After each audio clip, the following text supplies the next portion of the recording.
দেখছে AGT live 24/7। This is AGT Live 24/7. Panisagar Nagar পঞ্চায়েতের উপ কার্যনির্বাহী আধিকারিক শ্রী প্রদীপ কুমার সরকার মহোদয় উপস্থিত রয়েছেন। সমাজসেবী শ্রী রত্নজিৎ পুরকায়স্থ। তো ল্যান্ড ডকুমেন্ট তো ওনারা দেখাতে পারছেন না, শুধু বলছেন খাস ভূমি খাস ভূমি। তারপর আমি এসডিএম সাহেবকে বললাম যে আপনি তহসিলদারকে বলুন তো এই জায়গার খতিয়ানটা দেখানোর জন্য। বলছে এটা তো জুট ল্যান্ড, জুট ল্যান্ডের মধ্যেই এতদিন ধরে এখানে লাকড়ি দিয়ে ডেড বডি পোড়ানো হচ্ছে।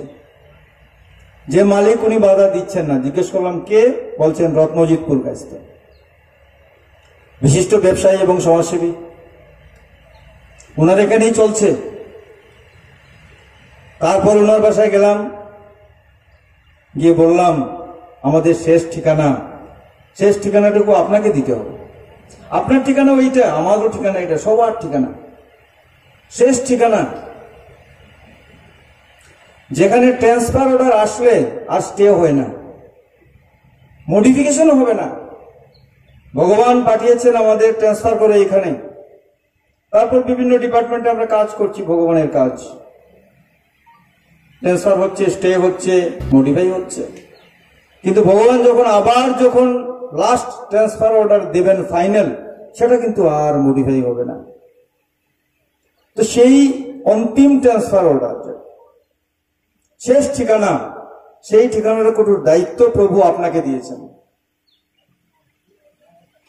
এখন আপনি ভাবুন আপনি কি করবেন। আমাদের অনুরোধ আপনি এটা ডোনেট করেন নগর পঞ্চায়েতকে, তবে এটা সম্ভব।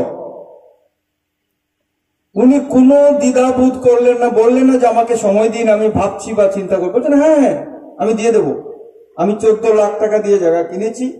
এখানে 27 শতক জায়গা আছে, নদীর এদিকে 24 শতক, 25 শতক আমি দিয়ে দেবো। ছড়ার ব্যাপারে 2 শতক লাগে যদি ভবিষ্যতে, তাও দিয়ে দেবো। হ্যালো, ঠিক আছে। উনি দানপত্র করে, রেজিস্ট্রারি করে দানপত্র করে জায়গা দিয়ে দেবেন। আজকে আমরা যেখানে দাঁড়িয়ে কথা বলছি, উনি যদি তখন জায়গা না দিতেন তাহলে এটা হয়তো সম্ভব হতো না। কারণ আমরা যে ডিপিআর বা প্ল্যান তৈরি করে যে এস্টিমেট পাঠিয়েছিলাম, এটা এই জায়গা দেখেই পাঠিয়েছিলাম। পরবর্তীকালে